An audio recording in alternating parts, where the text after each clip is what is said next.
From the outside, it looks over. She seems calm, unbothered, like you no longer cross her mind. And that's exactly where most men get it wrong. Silence doesn't mean you stopped mattering. It means something shifted the moment you stopped reaching out. You didn't just disappear, you removed certainty. And when that happens, what follows is rarely nothing. If this feels familiar, like the video, subscribe, and let's get into it. Number 1. It looks over. Let's start with a moment that misleads most men. The reason it feels like she forgot you is not because she told you she did. It's because everything looks normal. She's not chasing. She's not reaching out. She's not posting emotional quotes or sending late-night messages. From the outside, her life appears steady, functional, even calm. And your mind rushes to the most painful conclusion. She's done. But human behavior is rarely that honest on the surface. What you're reacting to is not proof of closure. It's a lack of visible chaos, and calm does not always mean peace. Sometimes calm is restraint. Sometimes it's pride refusing to crack. Sometimes it's distraction, filling time so feeling doesn't catch up. And sometimes it's a carefully maintained mask, worn specifically so no one can see that something still lingers underneath. Here's the part most men miss. If she truly forgot you, there would be no effort involved at all. Forgetting is passive. Indifference is effortless, but appearing unaffected often takes energy. It requires regulation, it requires control, and control usually means there's something being managed. This is where a Stoic man gains an immediate advantage. Stoicism doesn't ask reality to reassure you. It doesn't demand emotional evidence on your timeline. It teaches you to observe without reacting, to see what is shown without inventing what it means. You don't build conclusions from a single snapshot. You build them from patterns over time. When you rush to label her calm as closure, you hand your peace over to assumptions. A Stoic man does the opposite.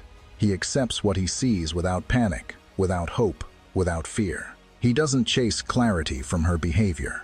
He builds clarity inside himself. And here's the quiet truth. The moment you stop needing her visible emotion to feel grounded, the entire dynamic shifts. Because whether she forgot you or not stops being the center of your decisions. And that alone creates a kind of surprise most people never expect. Number 2. Your silence hits. When you stop reaching out, something shifts. Not in a way that announces itself, not through confrontation, tears, or dramatic messages. The change happens quietly, inside the emotional environment between you. And that quietness is exactly why it's so often underestimated. Silence doesn't arrive like noise. It settles, and once it settles, it alters how everything feels. Before, there was always a thread holding things together. Even when she pulled back, that thread stayed intact because you kept it alive. You checked in, you clarified misunderstandings, you filled empty spaces with reassurance, you softened tension before it had time to harden. That consistency created a subtle emotional safety net. No matter how distant she became, the connection never fully dropped because you were always there to catch it. When that effort disappears, the mind notices almost immediately, even if she never says it out loud, even if she acts unaffected, even if she stays busy, social, or composed on the surface. The absence of your presence introduces a new kind of space, and the human nervous system is highly sensitive to changes in emotional temperature. Something that was once reliable is suddenly missing, not taken away in anger, not withdrawn in protest, just no longer there. And here's the important distinction. This silence doesn't register as punishment. Punishment is loud. It seeks a reaction. It wants acknowledgement. Your silence does none of that. It simply removes what was previously guaranteed. That's what gives it weight. There's no argument to push against, no emotion to manage, no signal to manipulate. This is where Stoicism reframes the moment entirely. A Stoic man practices restraint without resentment. He doesn't go quiet to teach a lesson or provoke a response. He goes quiet because he recognizes imbalance. because continuing to overgive would violate his own standards. Silence becomes an act of self-respect, not a tactic. And paradoxically, that's why it carries power. Silence rooted in dignity feels different than silence rooted in bitterness. It doesn't demand attention, it creates it. And whether she acknowledges it consciously or not, the emotional environment between you has already changed. Before we move on, pause for a moment and sit with what this really means. Not from a place of strategy, but from awareness. Ask yourself where you may have been holding emotional threads together that were never meant to be carried alone. This shift isn't about her reaction. It's about your internal alignment and the quiet strength that comes from choosing self-respect over reflex. If this resonates, take a second to reflect and leave a comment sharing your thoughts, or simply type, "I choose calm over overgiving." Number 3. Little reminders pop up. This is the phase where effort quietly changes sides. You're no longer the one maintaining presence through messages, check-ins, or emotional availability. There's no more reaching out just to keep the connection warm, no more filling silence so it doesn't feel uncomfortable. Instead, the smallest, most ordinary things begin doing the work you once carried. Not intentionally, not strategically, just naturally, as life continues to move forward without your involvement. A song comes on that once played during a shared moment, and for a split second, her attention drifts. A familiar place passes by and brings back a memory without warning. A scent in the air pulls an old feeling to the surface before she has time to block it. A routine hits the same time of day when you used to be part of her rhythm, and the absence becomes noticeable, not dramatic, not painful, just quietly present. None of these moments announce themselves as missing you. They don't ask for permission or explanation. They simply interrupt. An interruption is powerful because it bypasses logic and goes straight to emotion. Memory isn't rational. It doesn't obey pride, ego, or the stories we tell ourselves about being over someone. Memory works through association. The brain ties emotion to environments, habits, and timing. When someone was woven into your everyday life, it's rarely the big, emotional moments that bring them back into awareness. It's the ordinary ones, the small, unremarkable details that once felt automatic. That's why normal becomes the very thing that reopens space for thought. What felt mundane when you were present becomes meaningful once you're gone. This is what surprises most men. You assume absence equals erasure, that if you're not actively present, you slowly fade out. But psychologically, absence often does the opposite. It activates recall, especially when the connection wasn't chaotic or filled with conflict, but steady and consistent. You weren't just a highlight or a dramatic chapter. You were part of the pattern of her life. And patterns don't disappear cleanly. They linger. They echo in quiet moments, long after effort has stopped. Here's where the Stoic lesson deepens. A Stoic man doesn't chase relevance. He doesn't try to remind someone of his value through forced presence or emotional pursuit. He understands that consistency leaves residue. When you showed up honestly, without manipulation or performance, you became part of her internal landscape. That kind of presence embeds itself. It isn't undone by time alone, and it certainly isn't erased by silence. You don't need to reinsert yourself into her life to be remembered. You don't need to explain, clarify, or prove anything. Time will do that work on its own, because what was real doesn't vanish. It resurfaces, quietly and unexpectedly. And when it does so without you lifting a finger. Number 4. She checks in quietly. This is where the shift becomes subtle enough that most men miss it. Because before emotion rises, curiosity almost always comes first. Not longing, not regret, just the quiet need to know. And that need doesn't announce itself with messages or confessions. It shows up in observation. She might check your profile more than once without realizing why. She might watch your story and say nothing, no reaction, no signal you can point to. She may notice small changes, subtle updates, and register their timing without admitting it even to herself. Sometimes she asks a mutual friend a question that sounds casual, almost meaningless on the surface. These aren't emotional moves. They're informational ones. Uncertainty unsettles the human mind, and when something that once felt predictable becomes unclear, attention naturally follows. What has changed isn't how she feels yet. It's her sense of position. Before, she knew exactly where she stood with you. She could pull away and still feel confident that the connection remained intact. She understood the pattern. She understood your availability. Now that certainty is gone, she doesn't know if you've moved on. She doesn't know if you're still emotionally open. She doesn't know whether the door is still unlocked or if it quietly closed without announcement. And not knowing creates tension long before it creates desire. This is why overreacting at this stage almost always backfires. The moment a man senses curiosity and rushes to capitalize on it, the old dynamic snaps back into place. Predictability returns. The mystery dissolves. Whatever internal tension was forming resolves itself, not into attraction, but into familiarity. The question gets answered too quickly, and interest fades with it. A Stoic man understands restraint here. He doesn't perform happiness to provoke jealousy. He doesn't post with the intention of being seen. He doesn't curate images meant to say, "Look what you lost." That kind of signaling reveals need, not strength. Instead, he moves calmly. He lives forward.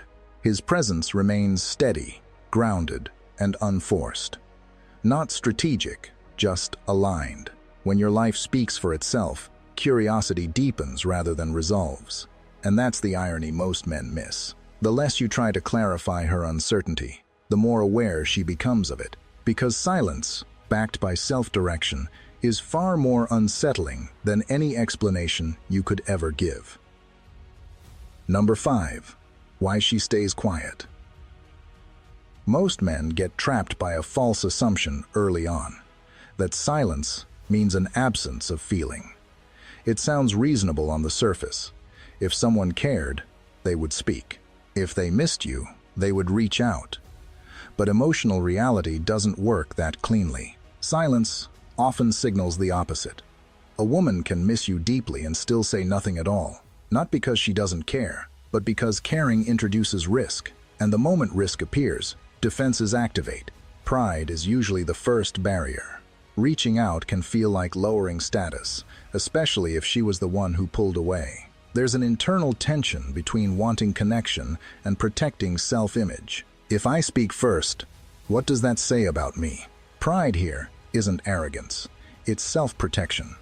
Silence allows her to preserve dignity, control, and the belief that her decision still stands without question. Then comes fear of rejection, the quiet thought that you may no longer be open, no longer receptive, no longer emotionally available. Reaching out means risking indifference in return, and indifference cuts deeper than conflict because it suggests you've already moved on.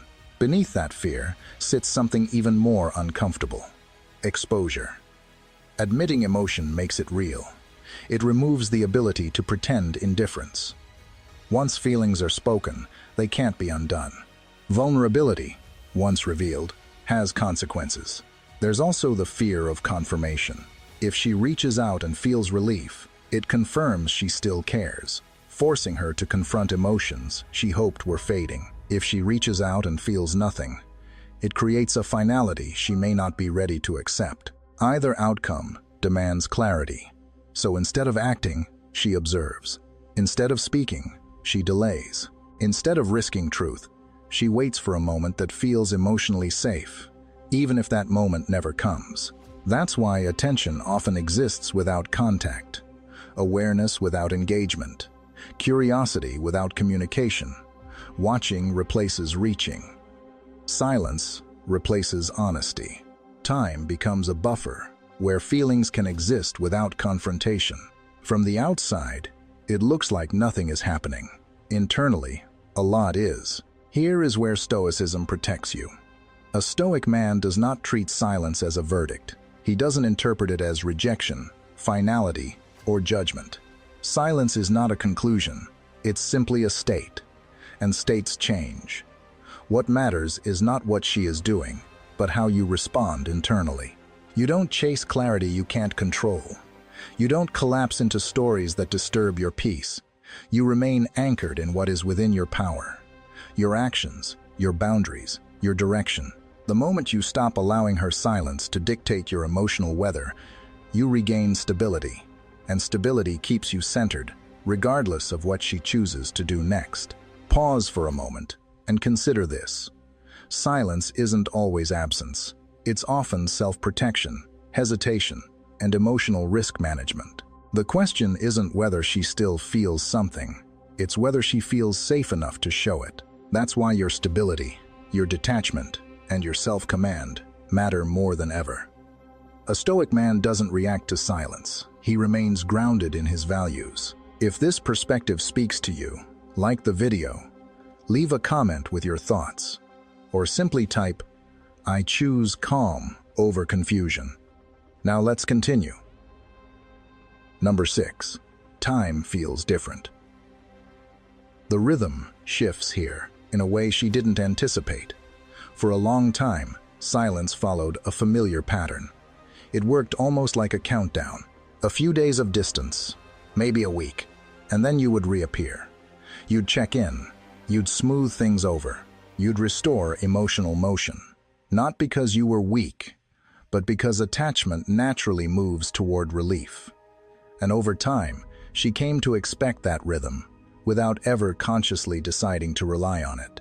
But when the days pass and nothing happens, the internal clock starts behaving differently.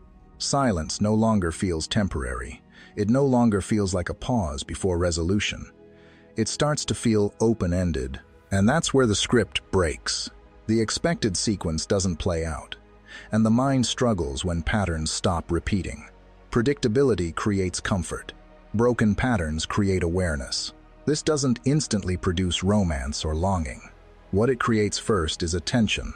The mind begins replaying past interactions, not out of nostalgia, but out of confusion. Why hasn't he reached out? Did I misread how attached he was? Has something shifted that I didn't notice? Uncertainty forces reflection because it removes emotional autopilot. When there's no familiar response to lean on, the mind is forced to stay present with unanswered questions. Before, time worked in her favor. Distance carried no cost.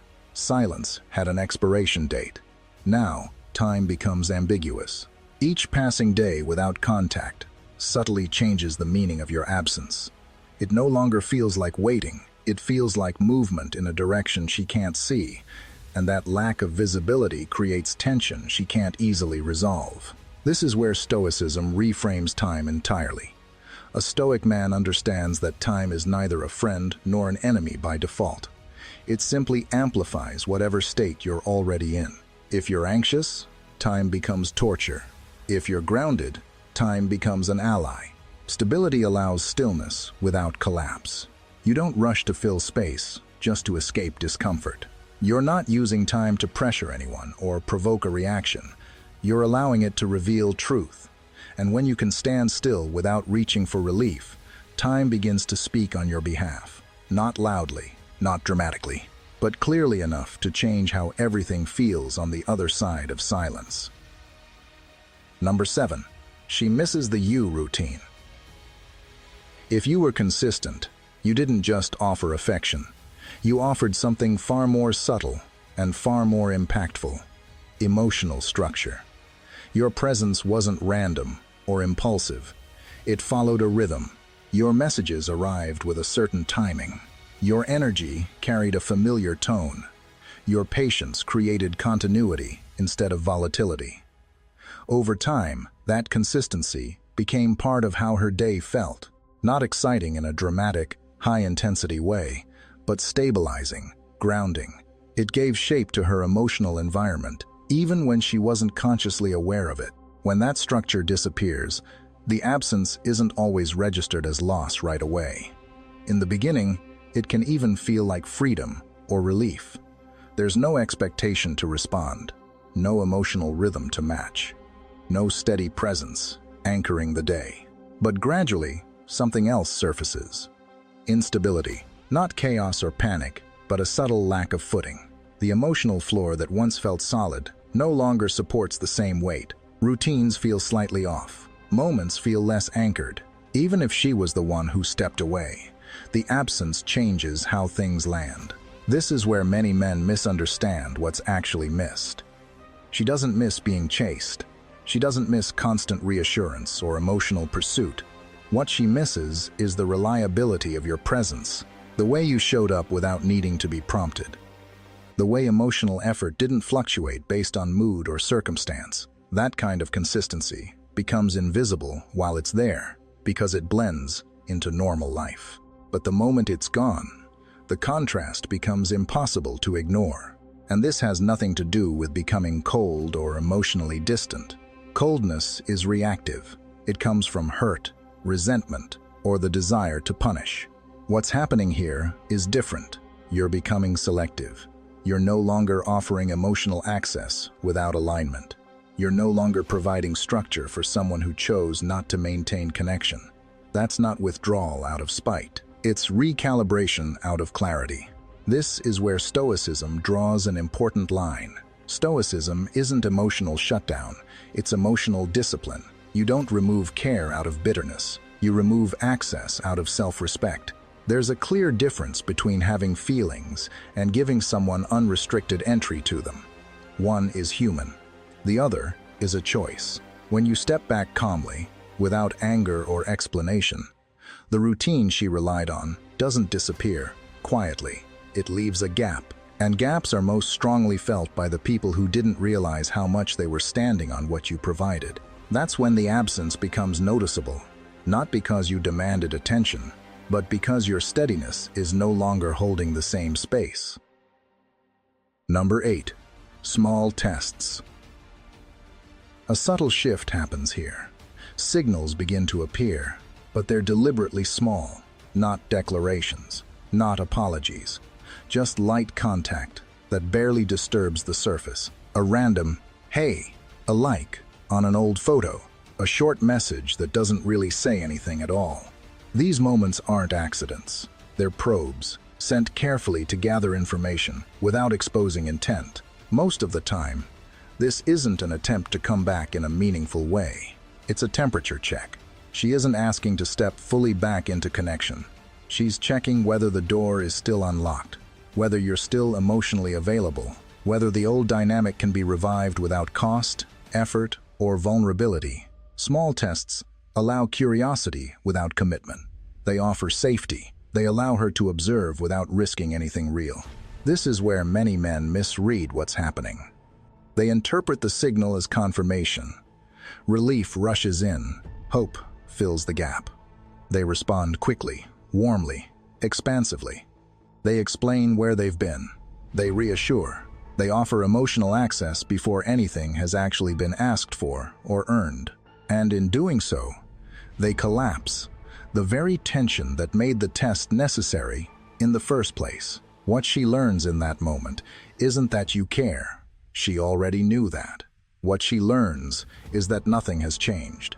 That access is still easy. That the emotional structure you once provided can be restored without effort or adjustment on her part. The test ends quietly, not because it failed, but because it answered the question too quickly. There's no reason to go further. The Stoic response moves differently. Calm, measured, intentional. You don't ignore out of ego, and you don't chase out of fear. You understand that not every signal deserves the same level of engagement. Sometimes a brief, grounded response is enough. Sometimes no response at all communicates more clarity than words ever could. Either way, the goal is never control over her reaction. It's control over yourself. A Stoic man doesn't chase crumbs hoping they lead somewhere. He values his energy. He moves only when alignment is present. And that restraint is what keeps the dynamic honest, regardless of how she chooses to proceed next. Take a moment to sit with what this really reveals. Not about her behavior, but about your own patterns. Ask yourself where you felt that pull to respond quickly, to explain, to reopen access, the moment a small signal appeared. Awareness begins here. If this resonates, leave a comment sharing what stood out to you, or simply type, "I choose clarity over impulse." That pause, that reflection, is where the next shift actually begins. Number 9. Comparison starts. At some point, without planning it, comparison begins, not as an act of longing, but as a quiet internal measurement that happens when new energy enters her life and slowly reveals its limits, because novelty is loud at first, but substance speaks later, usually in moments that aren't exciting enough to share or dramatic enough to name. She meets new attention, new conversations, new personalities, and for a brief window, everything feels lighter, easier, even validating. But as time moves forward, the contrast starts to appear in places where emotional safety matters more than stimulation, where consistency matters more than charm, and where presence matters more than performance. This is where regret is often misunderstood, because it rarely arrives as sadness or confession, and almost never as an immediate realization that says, "I made a mistake."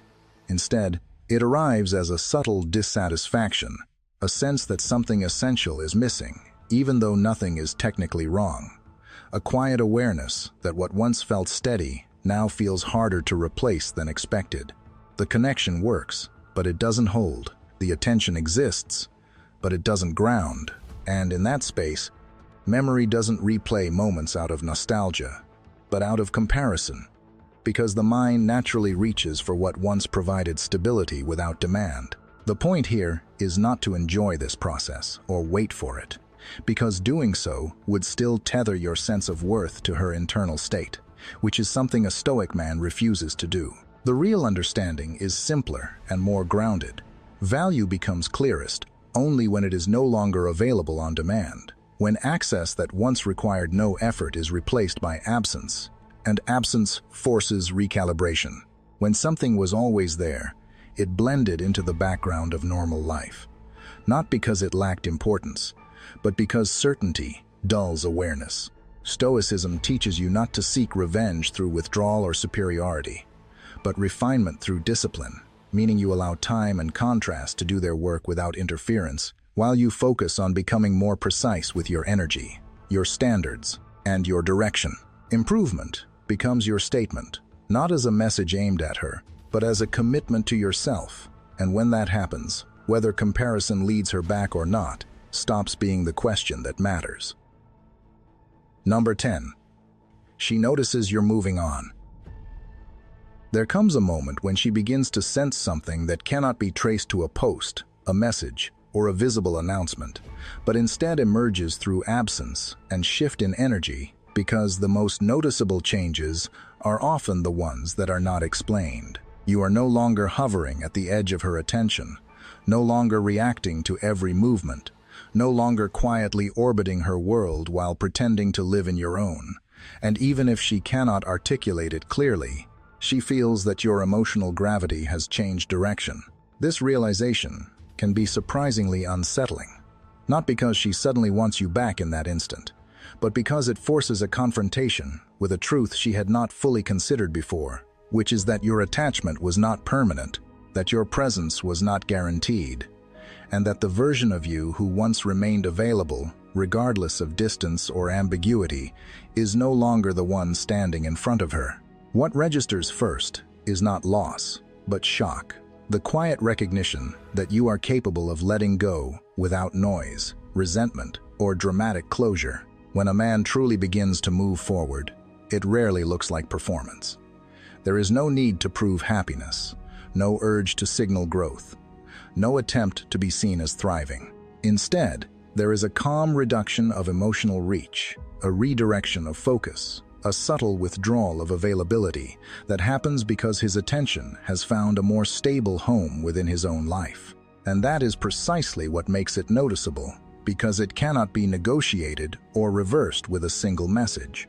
This is where Stoicism reveals its depth. A Stoic man does not move on to provoke regret or extract validation from someone else's realization. He moves on because remaining emotionally suspended in uncertainty erodes dignity.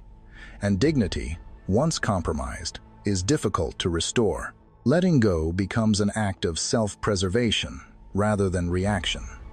A choice made in alignment with inner standards rather than external outcomes. And dignity is rare, not because it is difficult to admire, but because it is difficult to maintain in moments where attachment tempts you to abandon yourself. When she notices that you did not, that you continued forward with quiet resolve, that recognition leaves an imprint, because what is rare, composed, and self-directed tends to linger in memory long after the moment has passed. Number 11. She rewrites the story. What often follows next is not contact, not apology, and not even acknowledgement, but something quieter and more psychological, as she begins to subtly rewrite the story in a way that allows her to feel emotionally safe with the outcome. She may tell herself, or others, that it never mattered, that the connection was shallow, that she wasn't that invested, or that letting go was easy and obvious all along.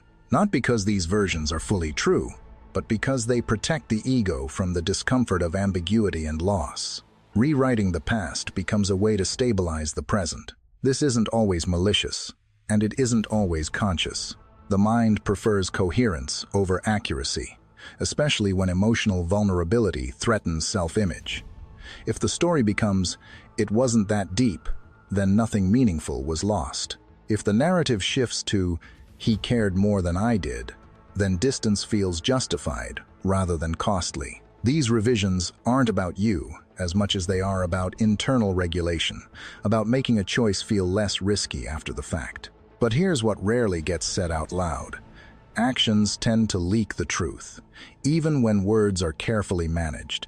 If you truly meant nothing, there would be no need to minimize, dismiss, or reframe. Indifference doesn't require explanation. Closure doesn't need narrative maintenance. The very act of rewriting is evidence that something still carries weight, even if it's never openly admitted. This is where Stoicism becomes grounding rather than reactive. A Stoic man does not argue with someone else's version of events, because he understands that narratives are often shaped by need rather than honesty. He doesn't seek validation through confession or clarity through confrontation. He allows others to believe whatever preserves their balance, while he remains anchored in his own conduct. You don't need her to name what was real. You don't need agreement to feel resolved.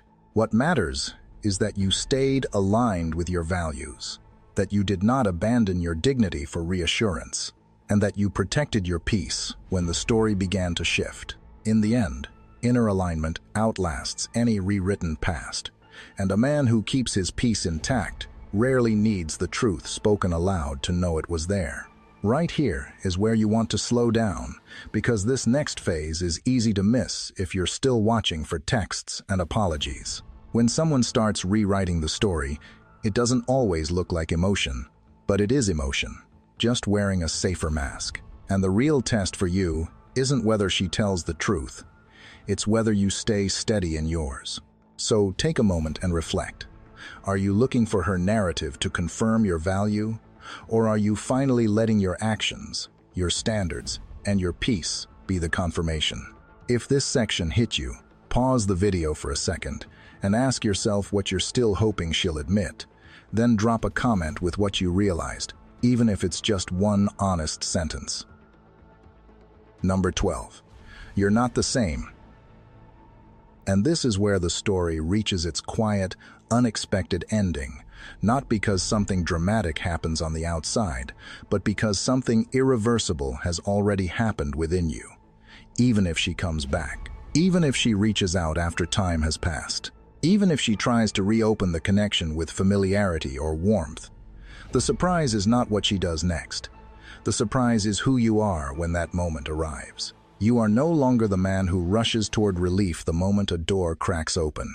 You no longer mistake attention for alignment or interpret contact as proof that you should abandon your center. You don't beg for clarity. You don't over-explain your growth. You don't trade dignity for reassurance or exhaust yourself trying to prove that you are worthy of being chosen again. Not because you are hardened, but because you are grounded. What changed wasn't your capacity to care, but your relationship with yourself. Somewhere in the silence, you learned a truth that Stoics have taught for centuries. Strength is not measured by how tightly you cling, but by how steadily you can stand without grasping. You learned that attachment without self-respect eventually costs more than it gives, and that calm is not the absence of feeling, but the mastery of it. This is why the ending surprises her. She expected familiarity. She expected access to resume. She expected the same emotional availability, the same readiness, the same version of you waiting where she left you. What she encounters instead is composure, presence without pursuit, openness without need, a man who can listen without leaning forward, who can care without collapsing into old patterns. And whether she stays, leaves, or hesitates again becomes secondary, because the real resolution has already taken place. You chose calm over chaos, discipline over impulse, growth over comfort. And once that choice is made, the story no longer depends on how anyone else rewrites it. You didn't just survive the silence, you were shaped by it. And that is the ending no one sees coming, least of all the person who assumed you would remain the same.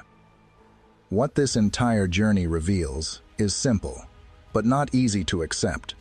The real shift was never about what she did or didn't do.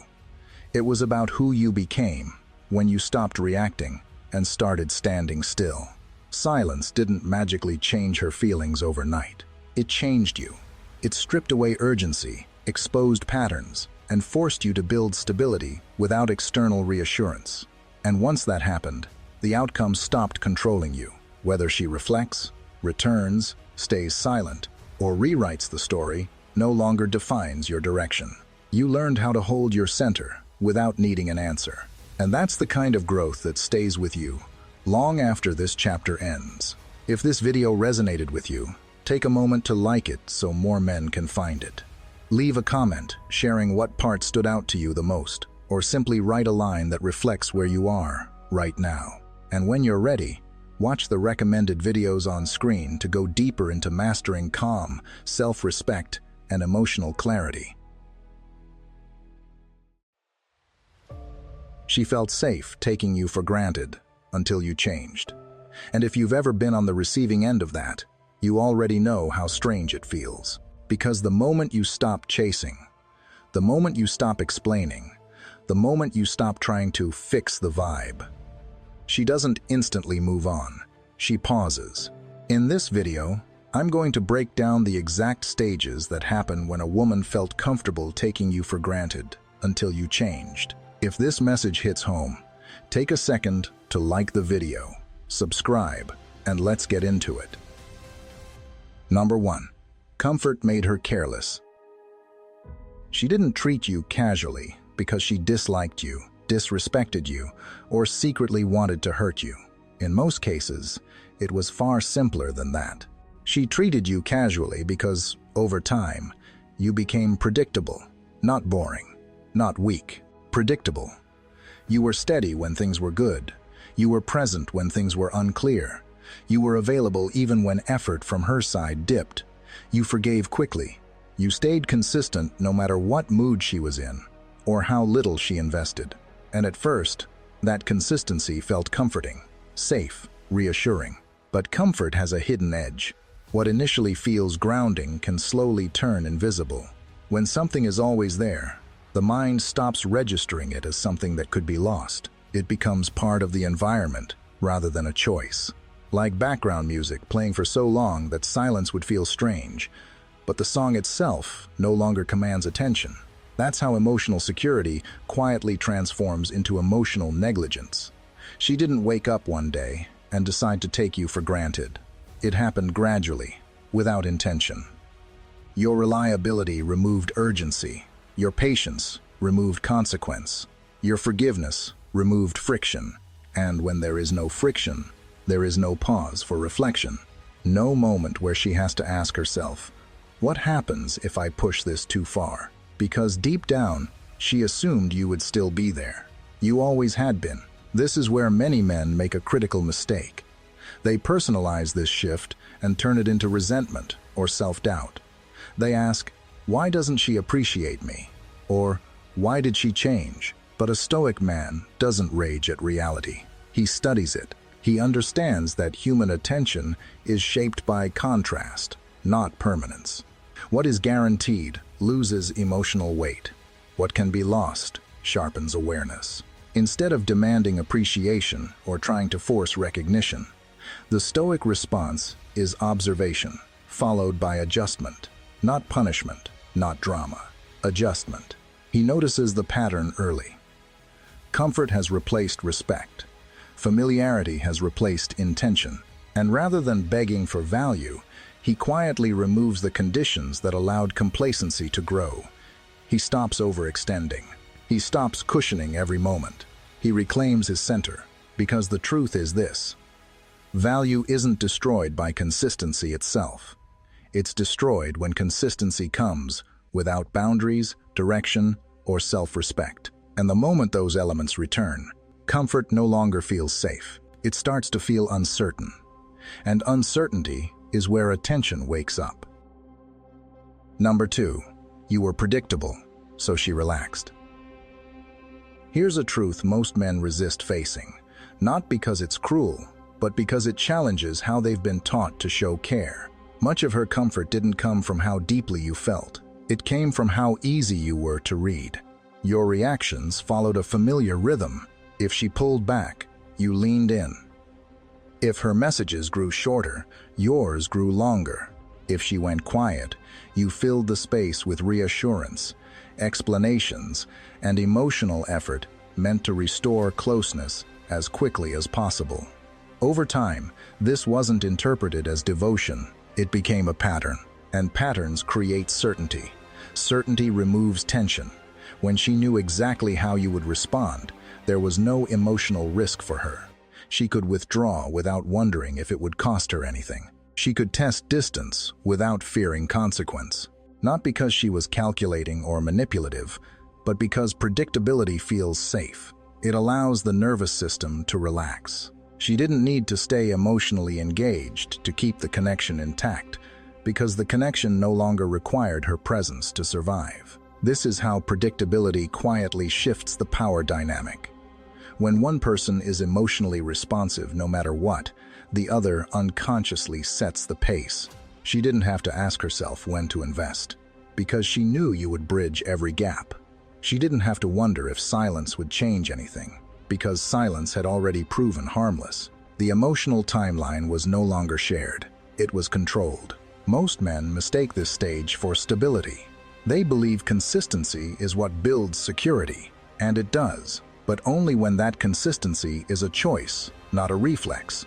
When your emotional availability becomes automatic, it stops communicating strength. It starts communicating dependence. And dependence, even when it's kind, removes urgency from attraction. A Stoic man understands this distinction. Predictability is only secure when it's chosen. If it's automatic, it becomes something people lean on without noticing its weight. Stoicism teaches restraint, not withdrawal. Control, not coldness. The goal isn't to become unreadable or emotionally distant for effect. It's to stop reacting on impulse and start responding with intention. When a man no longer rushes to correct every emotional shift, something subtle changes. Silence gains meaning. Distance gains consequence. She can no longer relax into certainty, because certainty depended on your predictable pursuit. And without that, she's forced to re-engage mentally instead of coasting emotionally. That's when comfort turns into curiosity. And curiosity is the first crack in complacency. You can feel the shift right here, because once comfort turns into curiosity, she's no longer just sitting in the dynamic, she's studying it. And that's the moment to check yourself too. Where have you been responding on reflex instead of intention? Where have you been trying to stabilize things so fast that you trained her nervous system to feel safe drifting? If this hit home, Pause for a second and reflect. Then leave a comment with what part you recognized most, or simply type, "I respond with intention, not impulse." Let's uncover the next insight together. Number 3. You stopped negotiating your worth. Then something changed, not suddenly, not loudly, and not in a way designed to provoke a reaction. There was no confrontation, no speech, no ultimatum meant to force her hand. The shift happened internally first. You stopped negotiating for respect. You stopped explaining why basic effort mattered to you. You stopped treating inconsiderate behavior as something that simply came with the territory of loving someone. And the most important part is this: you didn't announce the change, you embodied it. Before, when something felt off, you would clarify, you would reason, you would soften your standards so the connection could stay comfortable. You believed that understanding would restore balance. But understanding, without boundaries, only teaches people how far they can go. At some point, you recognized that constantly justifying your needs was slowly eroding your self-respect. So you made a quiet decision. Your value would no longer be up for debate. This didn't mean you became harsh or cold. It meant you became clear. When effort dropped, you no longer filled the gap. When communication turned careless, you didn't compensate with extra patience. When respect thinned, you didn't argue for it. You simply adjusted your presence. Less explanation, less emotional overextension, more alignment with your own standards. The relationship was no longer being held together by your willingness to tolerate imbalance. This is where the dynamic begins to shift in ways she can't immediately name. People grow accustomed to negotiating their way out of accountability. They learn that discomfort can be smoothed over with words, but when words disappear and behavior becomes the message, the ground changes. She may not confront it right away. She may not even consciously realize what's different. She just feels that something familiar is no longer available on demand. Stoic philosophy speaks directly to this moment. Epictetus taught that dignity isn't something you ask for. It's something you practice, quietly, consistently.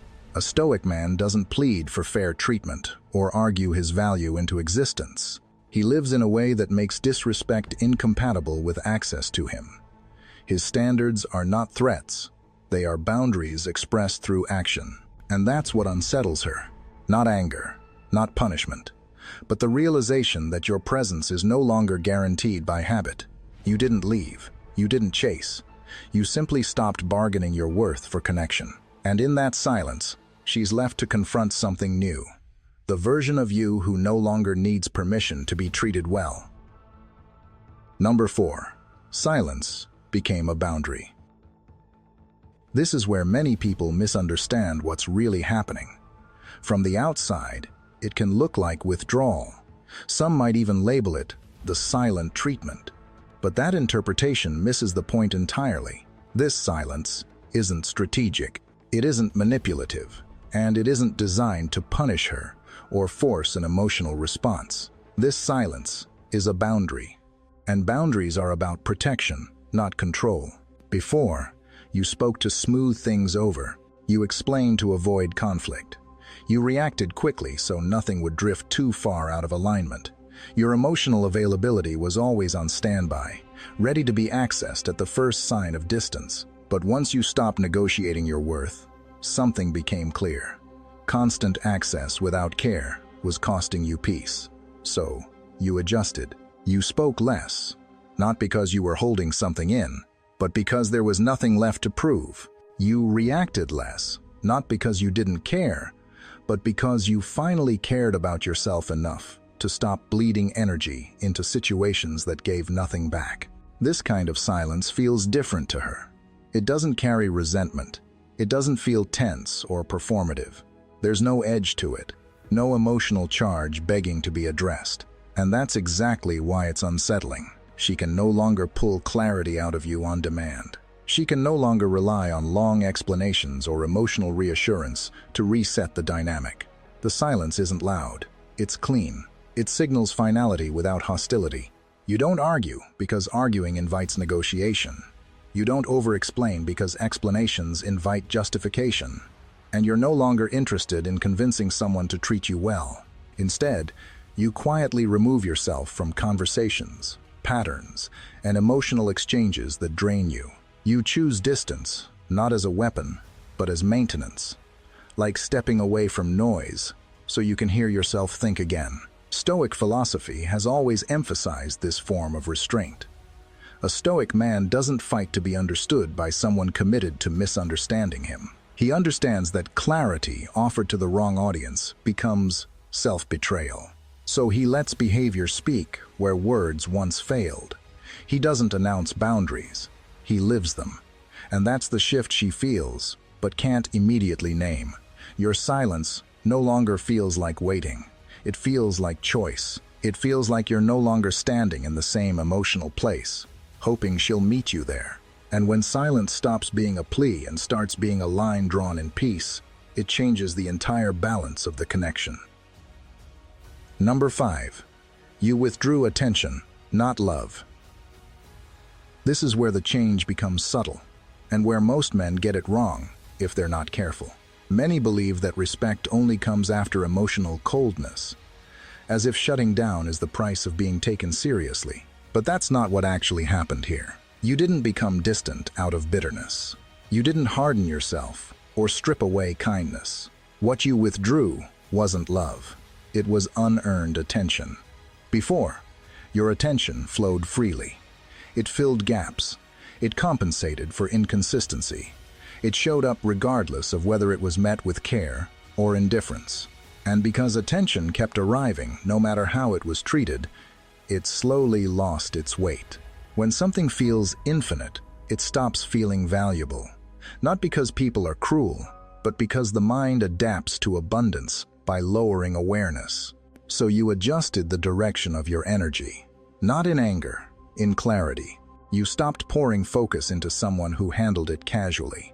You stopped initiating when there was no reciprocation.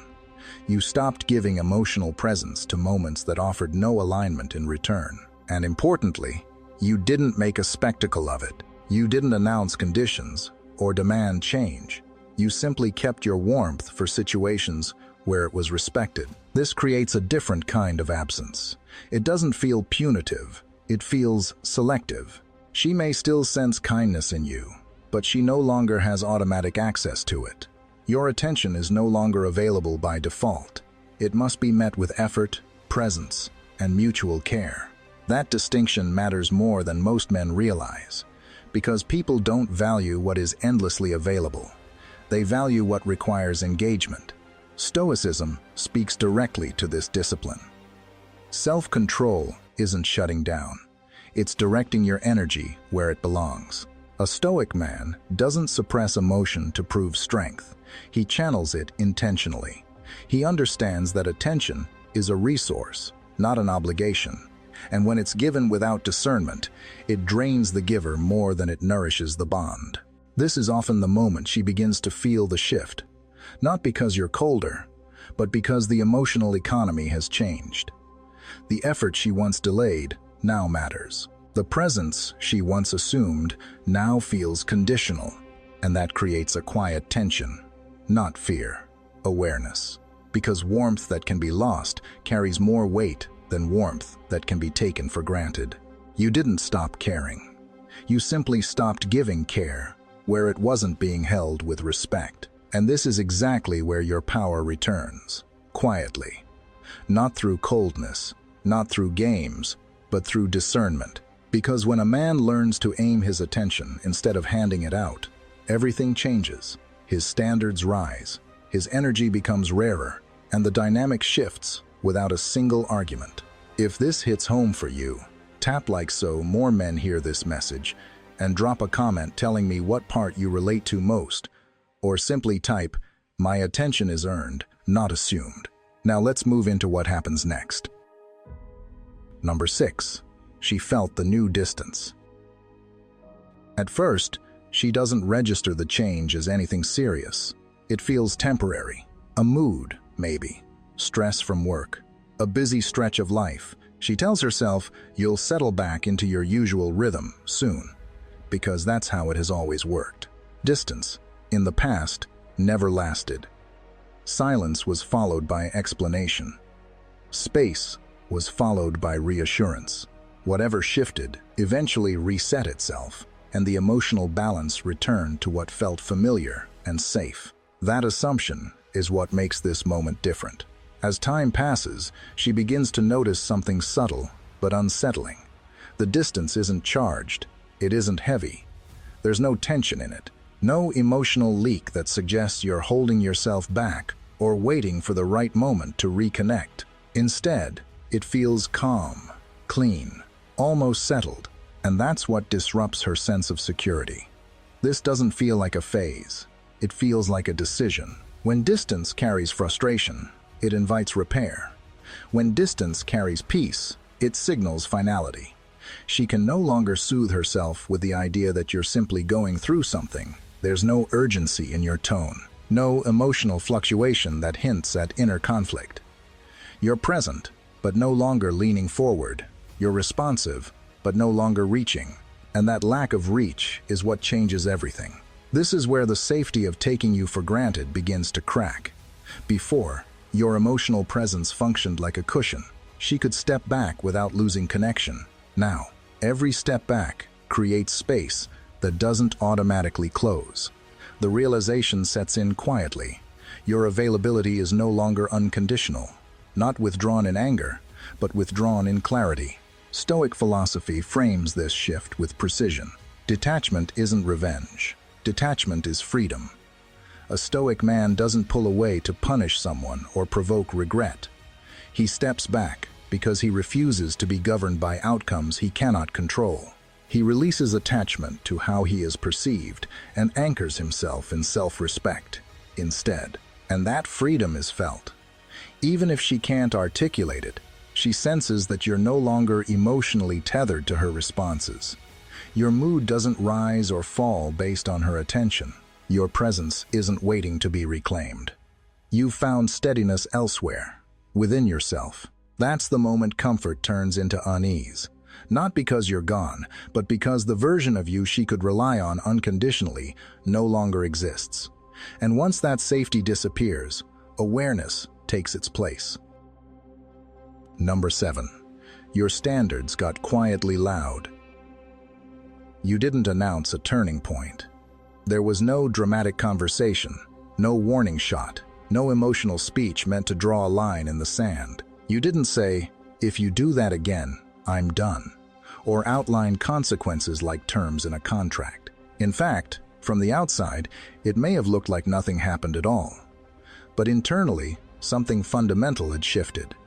You stopped rewarding what you used to tolerate. Before, certain behaviors were met with patience. Distance was met with understanding. Inconsistency was met with extra effort. Disrespect, when it appeared in subtle forms, was softened with explanation or ignored in the name of keeping the peace. And because those behaviors never cost anything, they quietly repeated themselves. Not out of malice, but out of habit, people adjust to what is permitted. Now, that permission was gone. The confusing part for her is that there's no argument to push against. She's used to words, used to emotional reactions that can be managed, soothed, or redirected. When someone explains how they feel, there's room to respond without truly changing. But standards don't argue. They don't negotiate. They simply exist. And when a standard is enforced through behavior instead of language, it carries weight that emotions never could. She notices it in small moments. You no longer linger in conversations that drain you. You don't chase clarity when effort drops. You don't make room for dynamics that feel misaligned. And you don't express disappointment either. You just move differently. The absence of reaction becomes the message. What once passed without consequence now results in distance, not drama. This is why your standards feel loud, even though you haven't raised your voice. They're consistent. They don't fluctuate based on mood or fear of loss. She can't appeal to your patience the way she once did, because patience is no longer being extended to things that violate your self-respect. That realization takes time to settle, and when it does, it unsettles the comfort she once had. Stoic philosophy has always emphasized this form of integrity. The Stoic doesn't threaten. He lives his values so clearly that people feel the line without him drawing it in ink. His boundaries don't need explanation because his actions explain them every day. He understands that the strongest limits are the ones enforced quietly. And this is when the dynamic truly shifts. She's no longer interacting with emotion she can navigate. She's encountering a man who knows what he will and will not participate in. And standards like that don't ask for respect. They create it. Standards don't just change a relationship. They change the atmosphere around you. And once you stop rewarding what you used to tolerate, the old version of the dynamic can't survive, even if neither of you says a word about it. So take a second and reflect. What's one boundary you finally enforced, not with a speech, but with behavior? Drop it in the comments. Or if you'd rather keep it simple, just type, "I enforce my standards," in silence. Number 8. You became harder to read. When you stopped explaining yourself, something subtle but powerful happened. She lost her map. Before, your inner world was easy to navigate. Your thoughts were shared. Your emotions were clarified. Your intentions were spoken aloud, especially when things felt uncertain. If there was distance, you explained it. If something bothered you, you processed it out loud. And while that openness came from honesty, it also made you predictable. She always knew where you stood. Now, that clarity is gone. Not because you're hiding something, not because you're playing games, but because you're no longer performing your inner state for someone who doesn't need access to it. You've stopped narrating your emotions in real time. You've stopped translating your behavior so it can be easily interpreted and managed. And without those explanations, she can't anticipate your next move the way she used to. This is where predictability dissolves, and curiosity quietly takes its place. She may not reach out right away. Curiosity doesn't always look like action. Often, it looks like observation, silent watching, noticing patterns, checking your energy from a distance, paying attention to what isn't being said anymore. She senses that your calm isn't fragile. It's not dependent on her response. And that unsettles her more than anger ever could, because anger still reveals attachment. Calm without explanation suggests independence. She starts asking questions internally, not out loud. What changed? Why isn't he reacting the way he used to? How did he get so steady? These questions don't come with answers because you're no longer supplying them. And the absence of answers creates mental engagement. She's no longer resting in certainty. She's thinking again. Stoic philosophy captures this shift with clarity. Mystery isn't a tactic. It's what naturally happens when a man stops performing and starts living. A Stoic man doesn't try to appear mysterious. He simply removes unnecessary disclosure. He understands that not every thought needs to be shared, and not every feeling needs to be explained. His life speaks for itself. When you're no longer broadcasting your emotional state, people are forced to interpret your actions instead of your words. And actions, when they're grounded and consistent, carry far more weight. She can no longer read you like a familiar script. She has to pay attention again. And attention, once it returns, changes everything. Number 9. You started choosing yourself first. This is the point where the change can no longer be dismissed or explained away. Before, she could tell herself it was a phase, a mood, or temporary distance. But now, the shift shows up in how you live. You're no longer rearranging your life around emotional reactions. You're building something steadier, something quieter, something real. You start choosing yourself first, not in a selfish way, but in a grounded one. Discipline replaces emotional chaos. Your days develop structure. Work becomes focused instead of reactive. Your routine sharpens. You protect your sleep because you understand that clarity begins with rest. You train your body not for appearance, but for strength and stability. You stop chasing emotional highs and lows because you've realized how exhausting it is to live at the mercy of someone else's moods. This is not about proving anything to her. In fact, the less you think about whether she notices, the more undeniable the change becomes. You're no longer driven by the need for validation or reassurance.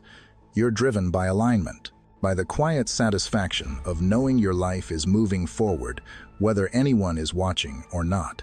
That's what separates a boy from a man. A boy needs emotional intensity to feel alive. He confuses drama with depth. A man understands that peace is not boredom, it's power. He doesn't need chaos to feel connected to himself. He builds a life that sustains him instead of drains him. From her perspective, this is deeply disorienting. Not because you're with someone else, but because your center of gravity has shifted. Your attention is no longer orbiting around her. It's anchored within you.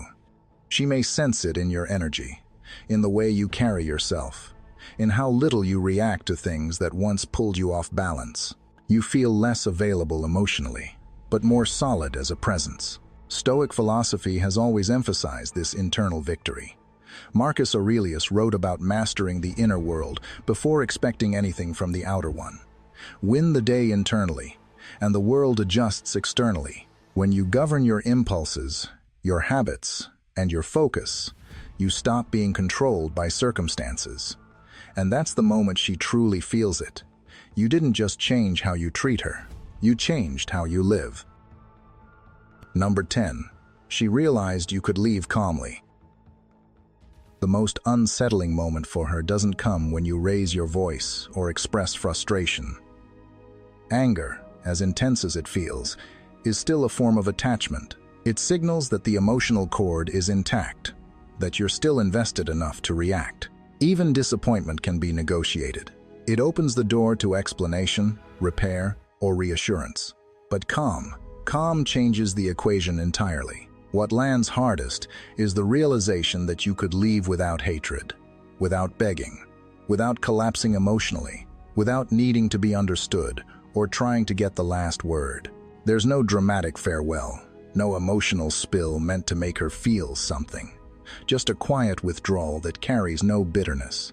And that's what makes it impossible to ignore. A calm exit communicates one powerful truth. You are not dependent on this. She may replay past moments in her mind, searching for signs of anger she can latch onto. Anger would at least mean she still mattered enough to disrupt your inner state. But what she encounters instead is composure. You're not trying to punish her with silence. You're not threatening to leave to force a reaction. You're simply capable of walking away with your dignity intact. This kind of detachment is rare, and that's why it leaves such an impression. Most people leave relationships carrying resentment, blame, or the need to prove a point. They want validation even in departure. But when a man exits calmly, he removes all leverage. There's nothing to argue against, nothing to fix, nothing to chase. The absence feels complete, not performative. From her perspective, this creates an internal reckoning. She can no longer rely on emotional volatility to pull you back into orbit. She can't provoke a response to reassure herself that she still has influence. Your calm suggests finality without hostility, and that combination is deeply disarming. Stoic philosophy has always framed this as a mark of inner strength. Calm exits are the signature of discipline. Only a man who governs his emotions can leave without needing revenge, closure, or acknowledgement. He understands that peace is not found in winning an argument, but in refusing to be ruled by one. And once she sees that you can leave calmly, something irreversible happens. The dynamic shifts from emotional safety to emotional accountability, because a man who can walk away without hatred is a man who no longer needs permission to choose himself. Before we move on, sit with this.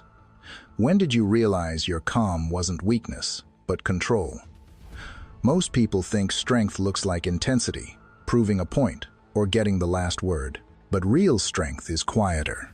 It's choosing peace over reaction, dignity over explanation, and self-respect over being understood. Ask yourself, have you ever stayed just to avoid seeming cold, even while you were losing yourself? If this hits home, leave a comment with what resonated most, or simply type, "I choose calm over chaos." Let's move on and find out what happens next. Number 11.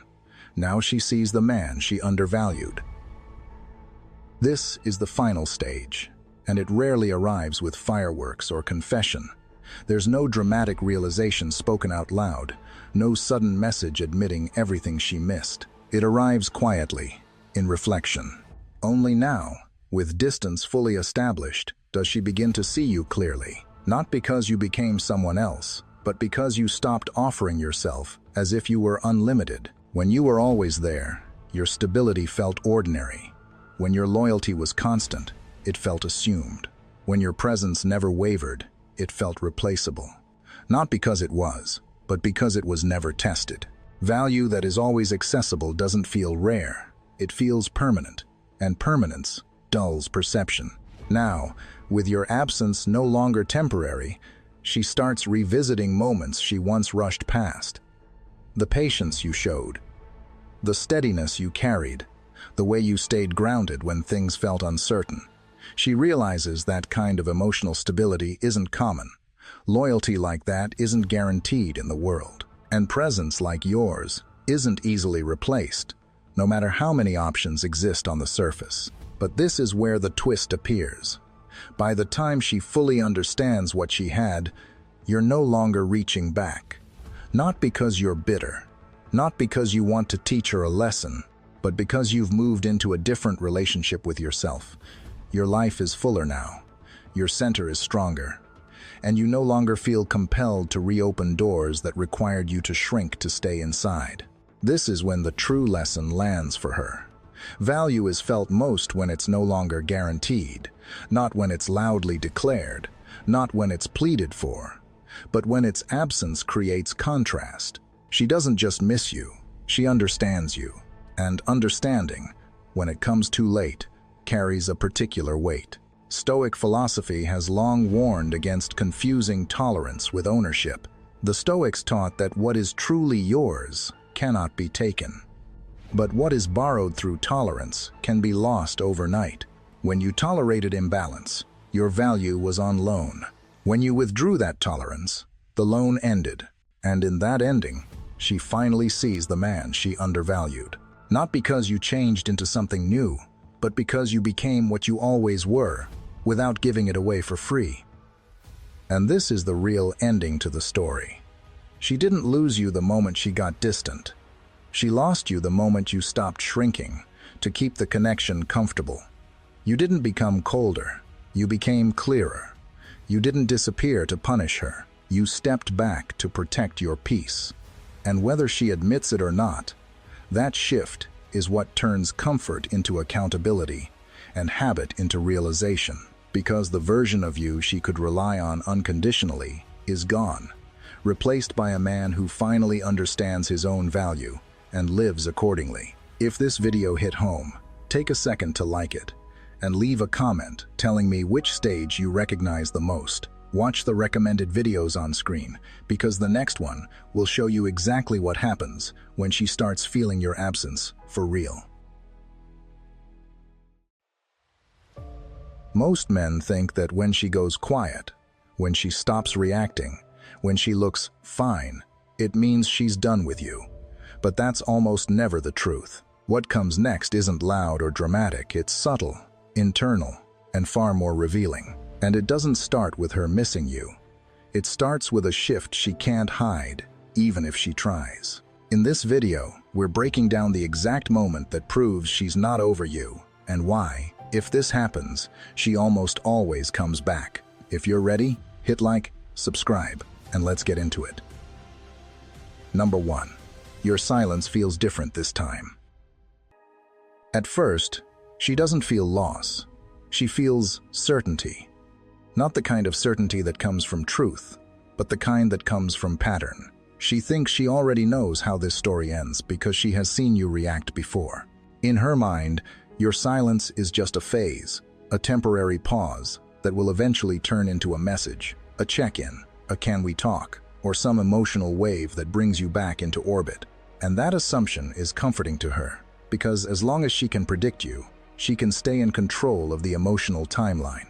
She doesn't have to wonder. She doesn't have to reflect. She just waits for the usual cycle to repeat. But this time, something is different. Your silence doesn't carry tension.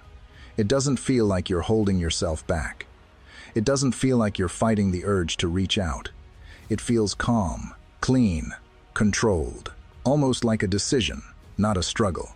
And that distinction matters more than most men realize, because women don't just respond to actions, they respond to emotional meaning.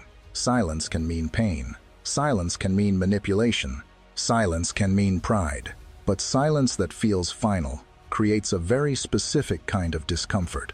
It removes the sense that she still has a place in your inner world. Here's where her certainty begins to crack, because certainty needs reinforcement. It survives on little signals. A late-night view on her story. A random like, how are you?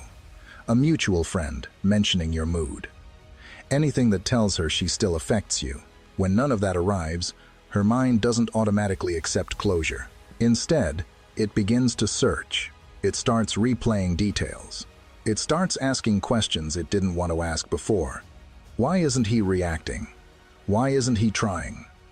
Did I misjudge how much he valued himself? Did he finally detach? This is exactly where Stoicism becomes more than philosophy. It becomes strategy without manipulation. Stoicism teaches that your power is not in forcing someone to feel something, but in refusing to surrender your emotional center for a reaction. When you stop performing your pain, you stop feeding the dynamic that made her feel safe in her assumptions. Calm absence is more powerful than emotional protest, because protest keeps the connection alive. Protest says, you still matter enough to shake me. Calm says, my peace is not negotiable. And when your silence feels like peace instead of punishment, she can't label it the way she used to. That's when certainty weakens, and something else quietly replaces it, curiosity. Because the moment she can't predict you anymore, she starts thinking about you more than she wants to admit. If you've ever noticed how calm silence changes the entire emotional dynamic, you're already seeing what most people miss. If this resonates with you, hit like so more men hear this message, and leave a comment sharing what stood out to you. Because what happens next isn't about forcing emotion. It's about what begins to shift in her when certainty is gone and control quietly slips out of her hands. Number 2. You stop acting on her timing. One of the quiet advantages she used to have wasn't power in the loud, dramatic sense.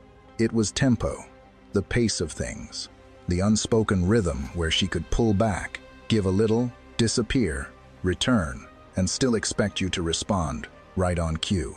Not because you were weak, but because you were emotionally trained. A cold message would trigger reassurance. A warm moment would trigger hope. A breadcrumb would trigger effort. And without realizing it, your attention started moving like a metronome that she could tap whenever she wanted. That's why this shift hits so hard. You stop acting on her timing. No quick replies to emotional cues. No instant, I'm here, when she tests the silence. No perfectly timed reactions that show you're still watching. You don't jump when she appears, and you don't spiral when she disappears. You move when you decide to move. And to someone who was used to controlling the pace, that feels like losing a lever they didn't even realize they were holding. This is where many men misunderstand what detachment actually is. They think detachment is ignoring her to make her chase. That's still her timing, just in reverse. Real detachment is when your inner clock stops syncing to her behavior entirely. It's when your decisions are no longer dictated by the emotional weather she brings into the room. If she's distant, you don't rush to close the gap. If she's warm, you don't immediately lean in. Your response becomes grounded in your standards, not in her shifts. Marcus Aurelius wrote about governing yourself instead of being governed by events. That isn't a cute quote for a caption. It's a discipline. It means you don't let external changes dictate internal motion. And when you embody that, it creates a psychological disruption in the dynamic, because it removes predictability. She can't read you the way she used to. She can't anticipate what a message will trigger. She can't use silence as a tool to speed you up, or affection as a tool to slow you down. Your calm becomes a wall she can't push with the same old buttons. And here's the part most men miss. Control isn't always about dominance. Sometimes it's about comfort. When she controlled the pace, she could keep herself emotionally safe. She could tell herself, if I want him back, I'll pull the string. If I need space, he'll wait. If I get bored, I can reappear, and he'll respond. But when you stop moving on her rhythm, she loses that safety. She can't assume access anymore. She can't assume she can pause you and resume you like a saved draft. That's why the unease starts growing. Because once she realizes she doesn't control the pace, she starts questioning whether she controls the connection at all. And that question is the beginning of the return. Not because you begged, not because you pressured, but because you reclaimed something simple and rare: your timing. Number 3. You seem steady without her. What changes everything isn't that you become cold. It's that you become steady. And there's a real difference. Coldness is performative. It carries resentment. It wants to be noticed. It uses distance as punishment. Steadiness, on the other hand, is quiet. It's a man who still has warmth in his voice, control over his emotions, and respect for others, but no longer needs anyone else to stabilize his inner world. That's the shift she didn't anticipate, because it disrupts the role she believed she played in your life. After separation, many women often unconsciously expect a man to wobble, to lose direction, to seek closure, reassurance, or validation, not out of cruelty, but because it supports a familiar narrative. He needed me. He wasn't grounded on his own. Eventually, he'll reach out. In an odd way, that expectation provides emotional safety. Your instability keeps you tethered. So when a man collapses, it confirms her assumptions. But when a man stabilizes, it challenges them. Stability creates discomfort because it forces a reevaluation of what was real. If you're fine without her, then maybe you weren't holding on out of weakness. Maybe you were choosing. And if it was a choice, she was never the center of your life, just someone you invited into it. That realization doesn't feel like rejection. It feels like you quietly reclaimed yourself. This is why your behavior matters more than anything you could say. You're not advertising your happiness or trying to provoke a reaction. You're not disappearing to create tension or reappearing for validation. You simply live with structure. Your days have rhythm. Your energy has direction. Your emotional state no longer rises and falls based on her attention. You remain intact. Stoicism places inner order above approval. Not because approval is wrong, but because dependence on it creates instability. A Stoic man doesn't outsource his peace. He accepts what happened, adjusts his path, and continues building from the inside out. Without saying a word, his steadiness communicates. I can care about you without needing you. That's when her internal shift begins. When she sees you steady without her, she starts questioning her assumptions. Was your calm really weakness, or was it self-command? Was your love, attachment, or depth? And once she can no longer locate her influence in you, curiosity replaces certainty. That's why she starts watching from a distance, quietly checking, asking, engaging just enough to test whether your steadiness is real. Because when her impact disappears, she doesn't always move on. Often, she moves back carefully, just to see if you truly changed. Number 4. She starts watching instead of reaching out. She doesn't come back with a confession first. Most of the time, she comes back with attention, quiet attention, because before attraction returns, something else has to happen inside her. Curiosity. Curiosity comes before attraction.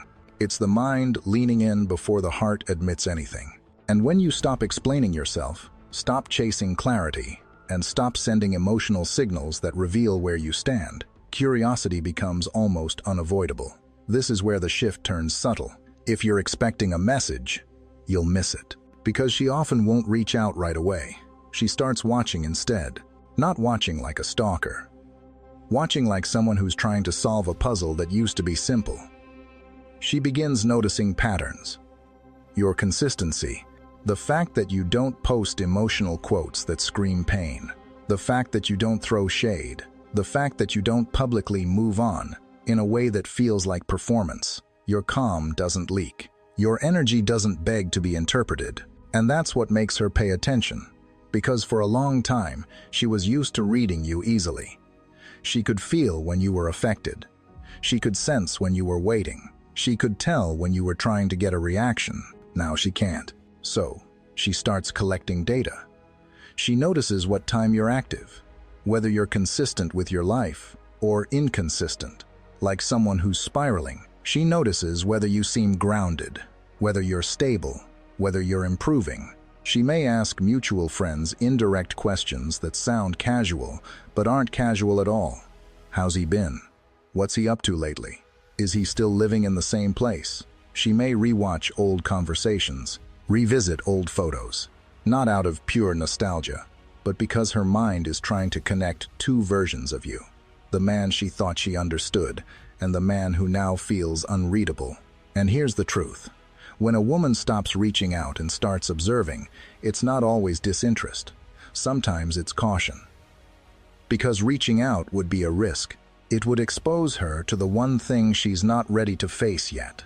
The possibility that you won't respond the way you used to. Observation feels safer than contact. Watching lets her stay in control while she tries to understand whether the door is still open or whether you've closed it quietly without announcing it. Stoics believed wisdom begins with observation, not impulse. They trained themselves to pause, to study, to see reality clearly before reacting emotionally. And now, without realizing it, she's doing something similar. She's holding back her impulse to reach out, not because she doesn't feel anything, but because she's measuring. She's trying to read a man who no longer explains himself. A man who doesn't send closure paragraphs. A man who doesn't argue for his value. A man who simply lives as if his peace matters more than being understood. That's what makes her attention intensify. Because people don't obsess over what they fully understand. They obsess over what they can't predict. And the more she watches, the more one question starts forming underneath everything. If he's this steady without me, what happens if someone else steps into that space? That thought doesn't feel romantic at first. It feels threatening. And once that threat becomes real in her mind, watching is no longer enough. Eventually, she has to test the connection because curiosity, left unanswered, turns into action. Before we move on, pause for a moment and sit with this idea. Sometimes, silence isn't absence, it's observation, and that changes the entire dynamic. If this resonates, take a second to reflect on how your calm has shifted the way people see you. Leave a comment sharing what stood out to you, or simply type, "I choose peace over explanation." That awareness is exactly where the next shift begins. Number 5. Small tests begin to appear. When she finally breaks the silence, it rarely looks like a comeback. It looks like nothing, something casual, neutral, almost unnecessary. A hey, with no context. A reaction to a story that doesn't invite conversation. A question she could have answered herself. A polite comment that feels accidental. And that's exactly the point. These aren't reconnections. They're temperature checks. By the time she reaches out, her curiosity has already been active. She's been watching, noticing, comparing, trying to read your silence, trying to understand whether your stability is temporary or real. But observation has limits. At some point, she needs feedback, not emotional depth, not closure. Just a small signal. Do I still have access? Do I still affect him? Is he still open? Did he really move on? That's why the first message is designed to be safe. If you respond warmly, she gets reassurance without risk. If you respond coldly, she can frame the message as meaningless. If you don't respond at all, she still gets data painful, but clarifying. The test protects her pride while giving her information. What makes these moments important is what they reveal, her uncertainty. Before, She felt confident, she understood the dynamic. She believed your silence meant you were processing, waiting, holding on. Now she doesn't know where she stands. She can't tell whether you're still emotionally reachable or if your calm has become a permanent boundary. And uncertainty is uncomfortable, especially for someone who once felt in control of the pace. Epictetus taught that people reveal themselves when they're uncertain. That's what's happening here.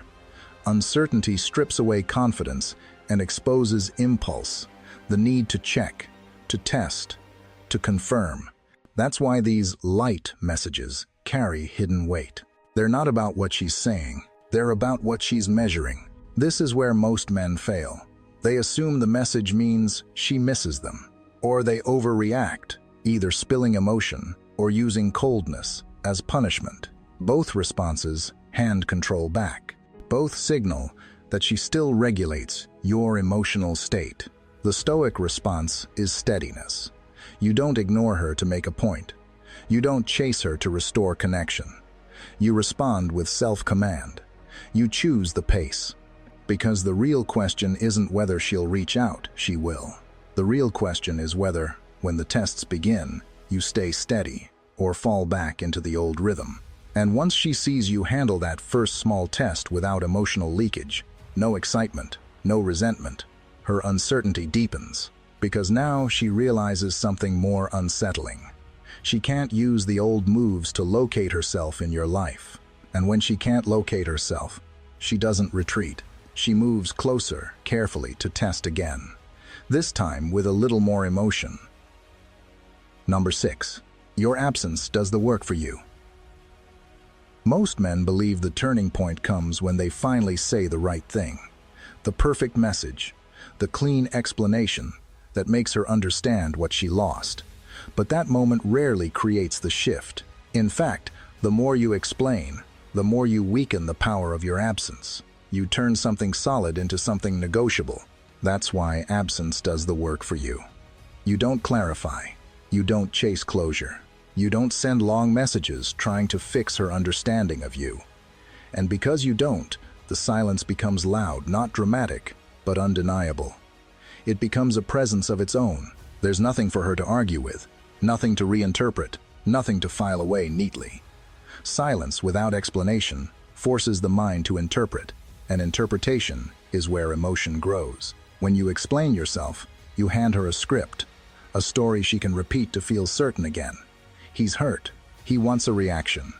He still needs me. Explanations restore her sense of control. They let her categorize you in a way that feels manageable. But when you don't explain, she can't do that. She has to sit in uncertainty, and the mind hates uncertainty. It replays, searches, and fills the gaps. That's what makes silence heavy. She starts assigning meaning to what you didn't say. She imagines conversations that never happened. She feels your absence, where your attention used to be. And because there's no official narrative, her mind creates one often more intense than reality. She wonders if you detached for good, if you finally saw the dynamic clearly, if someone else now has your attention, not because you said anything, but because your restraint leaves room for her mind to explore. Stoicism teaches restraint as clarity, not punishment. A Stoic man doesn't withhold communication to manipulate. He withholds what isn't necessary because he values his peace. He doesn't beg to be understood. He accepts misunderstanding as part of life. That discipline creates a quiet authority. Without words, it communicates. I'm not here to convince you. I'm aligned with myself. And in that space, absence becomes heavier than presence ever was. Presence can be taken for granted, negotiated, distracted, but absence that feels chosen creates pressure. It forces her to confront something she avoided when access was easy, the possibility that she no longer has you on demand. That's when the dynamic flips. You stop wondering where you stand with her. She starts wondering where she stands with you. This is the real power of not chasing closure. Closure often just relieves discomfort. Silence keeps it unresolved, and unresolved discomfort turns into reflection. Reflection becomes doubt. Doubt becomes urgency. By the time she reaches out again, Your absence has already said what words never could. You don't need her to be okay. And once she feels that, she can't unfeel it. Number 7. She feels it in quiet moments. If you expect her regret to arrive dramatically, you'll miss how it actually shows up. There's rarely a breakdown, no confession, no message admitting everything. On the surface, she may look completely fine, still posting, still laughing, still socializing, still appearing over it. And that's why so many men misunderstand it. Real emotion doesn't perform in public. It appears in private, not when she's busy or surrounded by friends. The shift happens in the quiet spaces. When she gets home and the noise drops. When she opens her phone and a familiar name isn't there. When she scrolls without feeling anything, then suddenly pauses. When a song, a place, or a scent pulls an old memory into the present without warning. These moments aren't planned, and because they arrive unexpectedly, they land harder. This is where your absence becomes personal. Before, she could frame the separation as a clean story. We ended. We moved on. That chapter closed. Social narratives are easy because they protect the ego, but quiet moments don't care about stories. They bring back experience. And when she sits with herself long enough, she notices something unsettling. The emotional space you once filled is still there. The Stoics understood this well. Truth appears when distraction ends. They valued solitude because it stripped away noise and revealed what remained. When her attention turns inward, she begins to feel your absence, not as an idea, but as a sensation, a subtle emptiness, a missing rhythm, a quiet discomfort she can't easily name. What deepens it is that she can't share it. Talking to friends risks looking unsure. Posting something emotional risks exposure. Reaching out risks rejection, so she keeps it private. And unspoken emotion doesn't dissolve, it stays. It loops, it grows. This is also when she starts replaying details she once overlooked. The way you handled conflict, your consistency, your patience, your calm, the stability that didn't feel exciting at the time, but feels rare now that it's gone. With distance, she sees something clearly. You weren't just another person in her life. You were grounding. And grounding only becomes valuable when it disappears. That's why the regret doesn't look loud. It looks inward. It slows her thoughts. It pulls her attention toward the space you left behind. It makes her question whether she misjudged what she had, and whether she'll find that same steadiness again, or if she dismissed it because it didn't come wrapped in drama. And once she associates you with peace, she can't recreate. She doesn't just miss you. You become a quiet presence in her mind, persistent, unresolved. That's when your absence stops feeling temporary to her and starts feeling permanent. Take a moment to let this sink in, not to judge her reaction and not to assign meaning too quickly, but to notice how absence works when it isn't interrupted. Real understanding doesn't arrive through noise or explanation. It arrives in stillness. Think about a time in your own life when clarity showed up only after everything went quiet. If this resonates with you, reflect on it and share your thoughts in the comments. What part of this realization feels most familiar to you? Number 8. She realizes you didn't lower your standards. At some point, the question in her mind shifts from, "Is he upset?" to something much sharper. Did he actually choose himself? Because there's a difference between a man who goes quiet out of pain and a man who goes quiet because he refuses to negotiate his worth. When she senses which one you are, the entire meaning of the separation changes. You didn't bargain. You didn't chase. You didn't discount yourself. Most men, when they feel someone slipping away, do exactly that. They lower their standards. They offer more access for less respect. They become more available while being treated as optional. They accept vague explanations and inconsistent effort just to keep the connection alive. From the outside, that can look like love, but underneath, it sends a clear signal. I'll take whatever version of you I can get, even if it costs me my dignity. Women sense this instinctively, because a man who abandons his standards feels predictable. He feels permanent. But you didn't do that. You didn't ask her to tell you what she wanted so you could adjust yourself accordingly. You didn't negotiate your way back into relevance. You didn't keep giving in hopes she'd eventually reciprocate. You simply stopped participating in a dynamic that required you to shrink. And that's where it hits her, because she expected the opposite. She expected panic, effort, emotional bargaining. Not because she's cruel, but because that's what most people do when faced with loss. So your silence becomes a statement. It forces her to confront something uncomfortable. You weren't staying out of fear. You weren't dependent on her approval. You were choosing, and once your standards weren't met, you were willing to walk.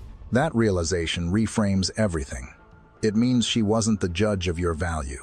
She was being evaluated too. Seneca warned that losing self-respect costs more than loneliness. Loneliness is painful, but it's clean. It passes. Losing dignity lingers because you feel yourself cooperating with your own diminishment. When she watches you accept the discomfort of separation rather than the deeper cost of self-betrayal, she recognizes something rare: restraint backed by action. That's why the tension she feels isn't just, "I miss him." It's, "He didn't bend. He didn't panic. He didn't need to keep me." And beneath that sits the harder truth. Maybe she didn't treat you like someone irreplaceable. This is also when she reinterprets the past. Your calm, your patience, your boundaries. What once looked like tolerance now reads as quiet strength. She realizes you were always capable of leaving you, just didn't threaten it. You lived by it. Words can be faked, standards can't. And because you didn't lower yours, you stop being the guy who cared. You become the man who wouldn't bend. And once she sees that, regret turns into urgency, the fear that she may have lost access to a man who truly knows his worth. Number 9. Her pride hesitates, her emotions don't. By this stage, something subtle but powerful starts happening inside her. On the outside, she may still look composed, still distant, still fine. Even if she reaches out, the tone may stay casual, as if nothing has shifted. But internally, the balance has changed. Pride can delay action, but it can't erase feeling. And now her mind is split between two forces: ego trying to protect her image, and emotion quietly pulling her back toward you. Her pride hesitates. Her emotions don't. Ego isn't confidence, it's control. It whispers, "Don't reach out first. Don't look like you care more." If he wanted you, he'd chase. Pride becomes a shield when someone isn't sure where they stand. Reaching out feels risky. It exposes uncertainty. It invites rejection. And when the outcome isn't predictable, ego resists. But while ego resists, emotion builds. And that's where pressure forms. Pressure doesn't announce itself. It accumulates. Through memories, through comparison, through your absence continuing to hold, through the realization that you're not chasing, not collapsing, not returning on her timeline.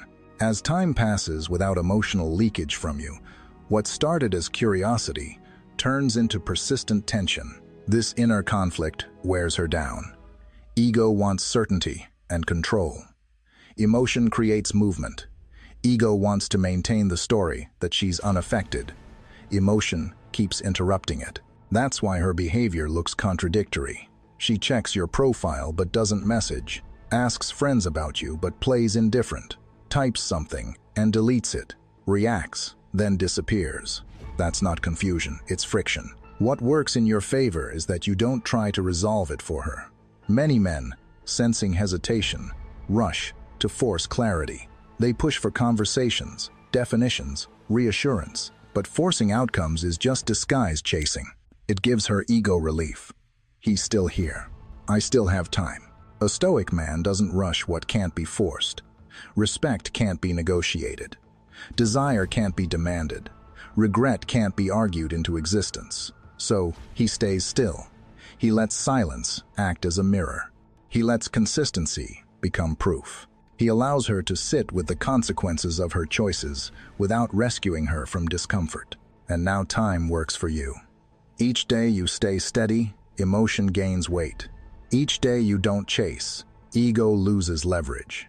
Each day you don't explain, her mind fills the space on its own. Eventually, pride gets tired. Not because it's convinced, but because it's exhausted. When she finally reaches out again, it's different. Not dramatic, not confessional, but more sincere, more effort, less safe. Because now she isn't testing your attention, she's testing whether she still has a place in your life. That's when a real comeback becomes possible. Number 10. Your forward motion stands out. If she starts feeling unsettled now, it's rarely because she sees you with another woman. That can spark jealousy, but jealousy fades quickly. What truly shifts her perception is something harder to compete with: your direction, your forward motion. The realization that your life didn't pause when she stepped away. The uncomfortable truth she begins to face is this: you didn't just survive without her, you began to move. Not loudly, not performatively, but in the quiet, unmistakable way of a man building something. Purpose, momentum, calm, progress, rooted in discipline, not validation. And that's far more unsettling than flirting, because flirting can be dismissed as a rebound. Direction can't. This is where she starts comparing two versions of you: the man she thought she understood and the man she sees now. Before, she may have believed your drive depended on her presence. Many people assume that when they leave, the other person's world contracts. It protects the ego. I mattered that much. But when you keep moving forward with steady consistency, that illusion cracks. It forces a new question. Was he always this grounded? And I just overlooked it because it felt too stable. That's why another woman isn't the real threat. The real shift is realizing you're becoming a man who doesn't orbit anyone. A man who can welcome a woman into his life, but isn't anchored by her. Your stability now comes from inner structure, routines, standards, work, health, purpose, craft. When she senses that structure, she senses something more uncomfortable than competition. Scarcity. A man with direction isn't easy to re-enter casually. You can't drift back and expect him to rearrange his life. You can't bring uncertainty and assume he'll make space for it. Purpose creates boundaries without announcement. Momentum creates distance without hostility. And when she sees you moving forward, she begins to realize the past may not have room for her anymore. Marcus Aurelius advised not to argue about what a good man is, but to be one. That's exactly what forward motion is. Not explanation, not performance, embodiment. You're not trying to convince her you've changed. You're living in a way that makes the change obvious. Not through posts or speeches, but through consistency when no one is applauding. That forward motion speaks louder than any clarification ever could. It shifts the dynamic in a simple way. She no longer feels like the center of your emotional world. She feels like someone who once had access and may have lost it. And the more you move forward, the clearer it becomes that returning won't be automatic. It would require intention, effort, and humility. That's when her feelings stop being vague and become urgent. Because the risk isn't just that you'll move on, it's that you'll become someone she can't reach in the same way anymore. When you think about it, this is the moment that separates temporary distance from a real shift in power. Not because you tried to provoke anything, but because your life started speaking for you. And that raises a question worth reflecting on, both for her and for any man watching this. What happens to attraction when a man's momentum becomes undeniable? Take a second to sit with that. And if you're following this so far, drop your thoughts in the comments or simply type "Direction changes everything." Your perspective might help someone else see their situation more clearly. Number 11. She returns when you've let go. Here's the paradox. Most men struggle to accept. She doesn't come back when you wait. She doesn't come back when you hope. She doesn't come back when your life is paused, your attention orbiting her, your mood tied to whether she reaches out. Even if she can't explain it, she feels that energy, the quiet signal of attachment, of availability, of I'm still here. And when she senses that you still need the outcome, there's no urgency. Access feels guaranteed. She comes back when you let go. Not loudly, not by announcing it, not by trying to prove anything. Letting go is subtle. It's when you stop checking your phone with expectation, when you stop rehearsing conversations that may never happen, when you stop needing her to understand, apologize, or validate your worth. It's when you stop trying to win the past and start building a present that feels complete without her. That's when the shift happens, because your energy changes. You become calmer, less reactive, more grounded. There's no pressure coming from you anymore, no hidden agenda, no emotional pull. And paradoxically, that absence of need creates a new gravity. When the noise disappears, she starts feeling your presence again, not because you're reaching for her, but because you're no longer pulling on her emotionally. Stoicism teaches that freedom begins with detachment, not indifference, but self-ownership. The Stoics never taught people to stop caring. They taught people to stop being ruled by outcomes. Epictetus warned that we suffer when we attach our peace to what we cannot control. And love is where this happens most easily. We tie our dignity to someone's response, our self-worth to being chosen, our identity to being wanted. The moment you release that attachment, you reclaim your freedom. And freedom is attractive because it signals stability. When you no longer need her to feel whole, you stop broadcasting hunger. You stop unconsciously reassuring her that she can return anytime and you'll instantly fold. Instead, you become a man with boundaries, standards, and inner calm. Not because you're chasing options, but because you're no longer dependent. And that changes how she approaches you. She can't come back casually. She can't come back with half effort, because you won't meet her in uncertainty anymore. That's why her return often looks quieter than men imagine. Not a dramatic confession, not always an apology. Sometimes it's simply more effort, a different tone, more consistency, more sincerity. She tests the door carefully now, because she senses it isn't guaranteed. And if she does return, the real test isn't whether she comes back. It's whether you stay grounded when she does. The version of you that made her feel drawn again is the one who no longer needs the outcome. If you keep that state, her return isn't a rescue or a restart. It's a new dynamic built on respect. The strongest position you can hold isn't, "I want you back."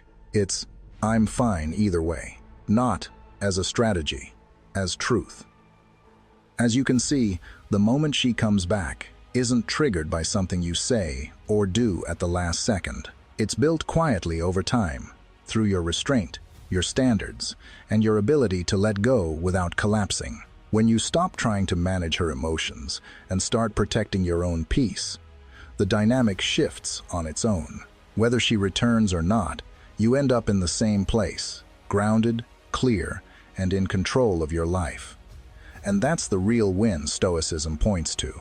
Not getting someone back, but becoming the kind of man who doesn't lose himself waiting for anyone. If this video helped you see things more clearly, take a moment to like it so the message reaches more men who need it. Leave a comment sharing what part resonated with you most, or simply type a short reflection to anchor the lesson. And before you go, watch the recommended videos on screen now. They build directly on this mindset and will help you stay steady, disciplined, and unshaken moving forward.